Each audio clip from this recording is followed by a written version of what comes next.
Hey, Charlotte family. I come to you today just frustrated beyond belief. You know, the murder of George Floyd, just like so many others that we've seen here in Charlotte and across the nation, have many of us to a boiling point.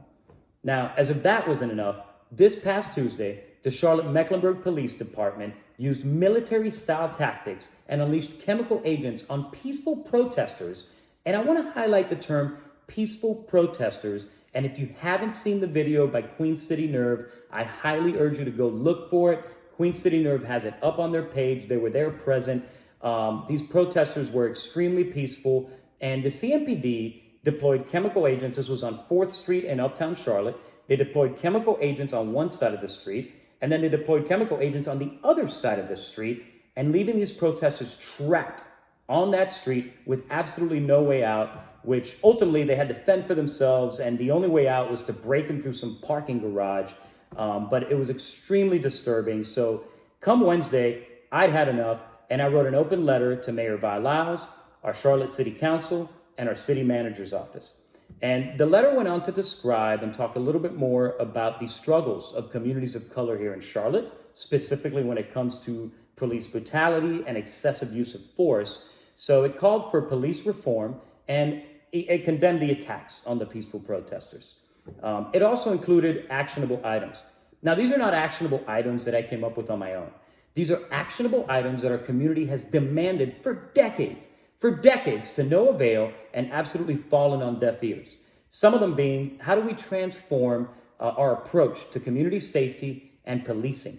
And how do we make sure that we no longer have the murder of Black and brown people at the hands of our police department? Now, overall, it was extremely well received, and I'm so grateful, and I want to thank everybody that sent text messages and gave me phone calls and sent me emails. Thank you so much. But one of those responses, to me, was beyond reprehensible. And it came from the president and CEO of Charlotte-based company CPI Security, Kenneth Gill. And here's what the email said.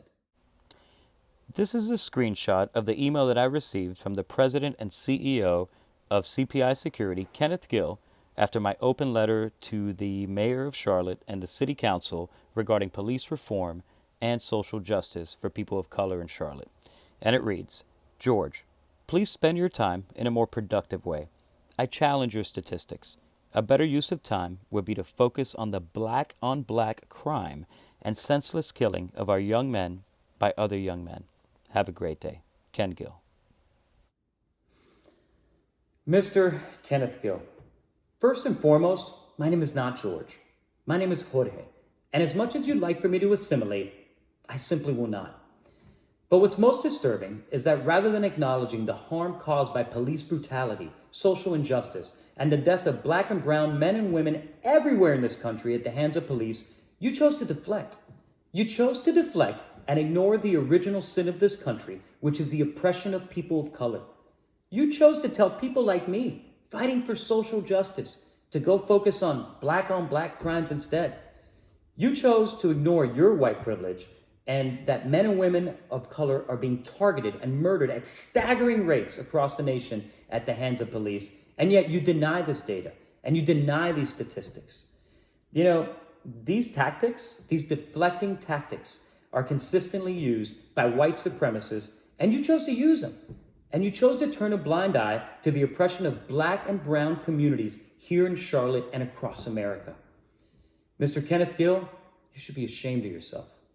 As if that wasn't enough, your history of supporting racist policies and politicians, it's very well documented.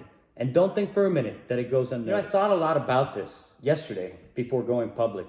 A lot of people in my corner said, Jorge, that there might be some repercussions. He's very influential in the business community, but I don't care. I simply do not care.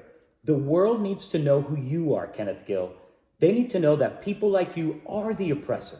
They need to know that not only is the silence deafening from you and your organization in the wake of the murder of George Floyd and so many other injustices, but they also need to know your words and your failure to acknowledge the root cause of the issue. That's the problem. That's why people are protesting every single day, not just here, not just in the United States, but across the world because of people like you. So due to your hurtful words and your inaction, we are calling for an all-out boycott of CPI Security here in the Carolinas and in the other 6 states where your company operates. If you're thinking of, if you have CPI, we urge you to call them and cancel. If you're thinking of getting CPI, just know that when you put that little shiny yard sign in your yard, you're telling people of color, I don't care about you. And if you're a sponsor of CPI or in some way doing business with CPI, such as a sports team, because we know there's a lot of sports teams that are aligned with CPI Security, we urge you to break those ties. We're no longer going to tolerate your racist behavior, Mr. Kenneth Gill, and we certainly aren't going to support companies whose leadership lack acceptance, equity, and equality for all. So my hope for you is that one day you'll educate yourself and that you'll understand what it feels like and what it means to be Black, Latino, Asian, or any other person of color in our country. But until that day, we are boycotting CPI Security right here, right now. So I urge you to jump on board. Thank you.